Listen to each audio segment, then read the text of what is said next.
How's it going, everyone? Hope you're doing well. This is going to be the first of hopefully many videos in a series slightly more geared towards newer players, maybe hoping to get into drafting Cube, who might not be super familiar with a lot of the more common archetypes. So today we're going to start by looking at what, in my opinion at least, is one of the easiest decks to draft, and also one of the more powerful archetypes in most cubes, be it Vintage, Legacy, Modern. I know the Moto Vintage Cube, it's really good there. And even some Pauper and Peasant cubes have some really good support for this, and that is of course Mono Red. So Mono Red, Burn, Red Deck Wins, whatever you want to call it, is a deck that exists pretty much in every constructed format in some capacity. I'm sure most of you are pretty familiar with it. And the premise is exactly the same in Cube. Punch your opponent in the face as hard as possible, as fast as possible, and really kill them before they have a chance to do anything about it. So the red deck in Cube is super easy to get into.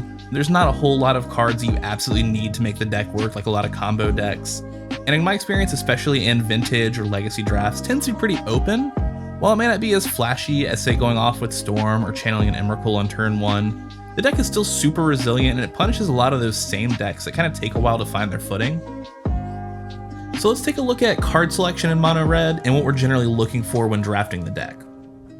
So really the most important part of any Mono Red deck are just going to be small, often hasty creatures you can get out in the first few turns of the game that just start eating away at your opponent's life total, and if they go unanswered, you'll just win the game from incremental damage. So creatures that you're going to want to look out for are going to be cards like Goblin Guide, Monastery Swiftspear, Soulscar Mage, Zurgo Bellstriker, Young Pyromancer, Abbot of Carol Keep, Figure of Destiny, Grim Lavamancer, and even Goblin Rabblemaster can just win the game on its own if it goes unanswered. These are kind of like the bread and butter of the deck. They're not super fancy and they don't do a ton other than direct damage, but that's kind of exactly what we want for this deck. In addition to your smaller, fast threats, it definitely helps to have some sources of non-combat permanent based damage. In my opinion, Sulfuric Vortex does this better than any card in the cube, and honestly it's probably the best card in this deck. Sulfuric Vortex essentially deals 2 damage to each player on their own turn, and while you will take some damage from this, assuming your deck is doing what it should, your opponent's going to be dead long before that matters. It definitely helps that it's an enchantment and is a bit harder for most decks in Cube to deal with pre-sideboarding. Shrine of Burning Rage is another great addition to any Mono Red deck. It effectively sits there for 2 mana, building counters every turn and every time you cast a spell, until you have enough counters on it to remove and just hit your opponent for lethal. Other similar effects that I really like are cards like Eidolon of the Great Revel, which deals 2 damage to any player who casts something with converted mana cost 3 or less, which is a big chunk of most decks in cubes, and again, it's going to hurt us, but it's going to do significantly more damage to our opponent combined with our incremental creature-based damage. And Ankh of Mishra, which deals 2 damage to any player who plays a land, which also works great to our advantage because most Mono Red decks can function pretty easily on 3 or 4 lands, unlike a lot of other decks in most cube formats. So Gutter Snipe is another card that I like a lot that I feel most cubes should include. It's a 2/2 for 3 that shocks your opponent every time you cast an instant or sorcery, which we do want to run a good amount of. Things like Lightning Bolt, Lightning Strike, Chain Lightning, Abrade, Rift Bolt, maybe even Battle Display or Stomp, which you can cast later as threats themselves. Those are all great synergy with Gutter Snipe or Young Pyromancer, and also give your prowess creatures a nice boost if you're casting on your turn. So one kind of important note I want to make here, this deck does not have to be Mono Red at all.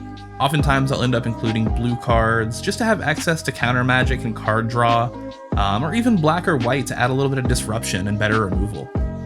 So probably the biggest downside of Mono Red in general is just going to be the lack of card advantage, which you can make up for from splashing other colors. But assuming we are with a strictly Mono Red deck, it feels super bad when you've got no cards in hand and your opponent wipes your board, putting you in top deck mode effectively. Unfortunately, without splashing another color, there aren't too many options for us, but we do have a few. Cards like Wheel of Fortune draw both players 7 cards, likely still gaining you more of a card advantage than your opponent. Bomat Courier is another great early creature that can essentially build you a second hand while you're playing out your first, assuming it survives a few attacks at least. Smuggler's Copter, while not technically card advantage, is a great early play that lets you filter through cards you might not want, like extra lands and draw into more relevant spells, while also being a 3/3 in the air. Seasoned Pyromancer is another great creature that, best case scenario, either draws you 2 cards when you're empty-handed, or enters the battlefield with 2 extra power. And lastly, cards like Light Up the Stage I'm a big fan of. especially being able to cast for its spectacle cost, essentially drawing you 2 cards until your next turn for 1 mana. So the biggest thing going for this deck is its speed. With a perfect opening hand, it's super reasonable to deal out lethal damage as early as turn 4 or even turn 3 if you're drafting with a powered cube. And while that's often the case, sometimes your opponent's deck is resilient, as just able to match the right answers to all of your threats. Situations like these, it's definitely good to have some cards geared for the late game. I usually try to curve out around 4 or 5 mana in the main deck. Having planeswalkers like Kotha the Hammer and Chandra Torch of Defiance can be great late game win conditions for this deck, or having larger creatures like Stormbreath Dragon, Glorybringer, Goblin Dark Dwellers, Hazoret the Fervent, Inferno Titan, or even spells like Fiery Confluence as late threats that can just kind of push over that last little bit of damage you might need when you run out of fuel. Can be great.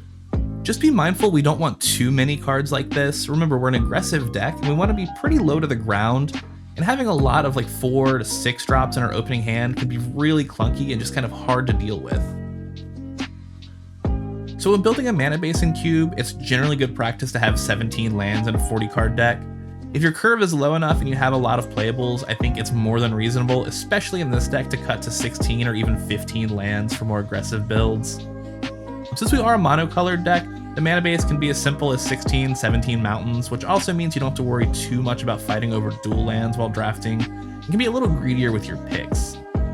One thing I do value really highly when drafting mono red are going to be disruptive lands, since we do have a lot of flexibility in that area. So cards like Strip Mine and Wasteland are great just for setting your opponent back on tempo a turn or so, just so we can kind of get in a little more damage before they really build a board presence. Also, a quick note here, generally if you're playing with a powered cube, you usually want to count your Moxen and Lotus, if you're lucky enough to open one, as lands. So that is it for Mono Red and Cube. Feel free to leave a comment if I missed anything. And an important note, these suggestions are just my opinions. You may disagree with them. You may value some of these cards significantly lower than I do and others way higher, and that's totally fine. So on screen now is actually a list that was built from my vintage cube. There is a Cube Tutor link to that in the description of this video if you want to like do a sample draft yourself or just kind of check the list out.